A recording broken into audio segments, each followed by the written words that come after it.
এবার মুসলিম ধর্মে মানুষ মারা গেলে কেন বড়ই পাতার গরম পানি দিয়ে গোসল করানো হয় তা নিয়ে স্বাস্থ্য বিশেষজ্ঞরা দিলেন চাঞ্চল্যকর তথ্য।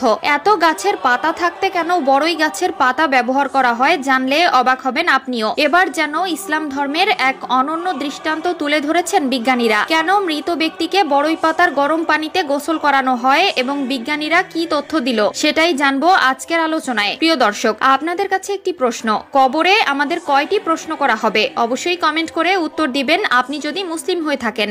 ভিডিওটি অবশ্যই শেয়ার করে দিবেন, আপনার শেয়ারের মাধ্যমে আরো একবার ইসলামের সত্যতা প্রচার হবে ও বিশ্ববাসী জানতে পারবে বড়ই পাতার ভেতরে ইসলামের কি এমন লুকিয়ে আছে যার জন্য শুধু এই পাতার ব্যবহার করা হয়। একজন মানুষ মারা গেলে তাকে গোসল করানো, আগরবাতি গোলাপ জলে সাজানো, তার জানাজা ও সর্বশেষ কবরস্থ করার প্রক্রিয়া হয়ে থাকে।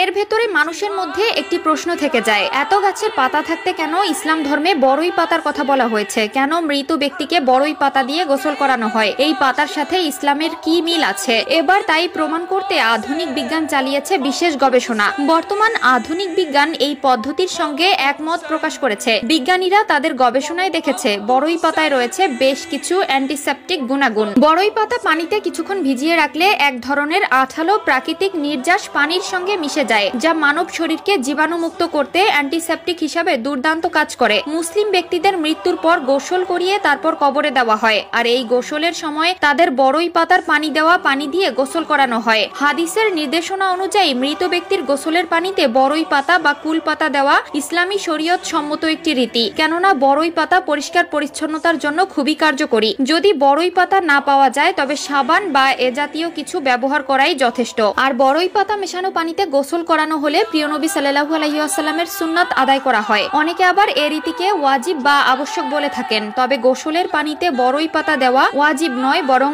আলেমগণ হাদিসের এ নির্দেশনাকে মুস্তাহাব বলেছেন। বিজ্ঞানের গবেষণা থেকে প্রমাণিত যে বড়ই পাতায় বেশ কিছু অ্যান্টিসেপটিক উপাদান রয়েছে, যা পানিতে কিছুক্ষণ ভিজিয়ে রাখলে বা পানিতে দিয়ে হালকা গরম করলে বড়ই পাতা থেকে এক ধরনের আঠালো নির্যাস পানির সঙ্গে মিশে যায়। আর এই নির্যাসগুলো মানুষের শরীরকে জীবাণুমুক্ত করার কার্যকরী অ্যান্টিসেপটিক হিসেবে কাজ করে। সহজে এ শরীরে যেমন পোকামাকড় আক্রমণ করতে পারে না, আবার দেহে সহজে পচন ধরে না। প্রায় ১৫০০ বছর আগে এ কারণেই বিশ্বনবী সাল্লাল্লাহু আলাইহি ওয়াসাল্লাম মৃত ব্যক্তিকে বড়ই পাতা মেশানো পানি দিয়ে গোসল করানোর কথা বলেছেন। সুতরাং মুমিন মুসলমানের উচিত মৃত মানুষকে বড়ই পাতা মেশানো হালকা গরম পানি দিয়ে গোসল দেওয়া। এতে মৃতের লাশ যেমন থাকবে জীবাণুমুক্ত পরিচ্ছন্ন, আবার হাদিসের নির্দেশনার উপরও যথাযথ আমল হবে। আল্লাহ তাআলা মুসলিম উম্মাকে হাদিসের উপর আমল করার তৌফিক দান করুক। মানুষের মৃত্যুর পর বড়ই পাতা মেশানো হালকা গরম পানি দিয়ে উত্তম পদ্ধতিতে গোসল দেওয়ার তৌফিক দান করুক। এক হাদিসে রাসূলুল্লাহ সাল্লাল্লাহু আলাইহি ওয়াসাল্লাম হযরত আলী রাদিয়াল্লাহু তাআলা আনহুকে লক্ষ্য করে বলেন, হে আলী, তিনটি জিনিসের ক্ষেত্রে বিলম্ব করবে না।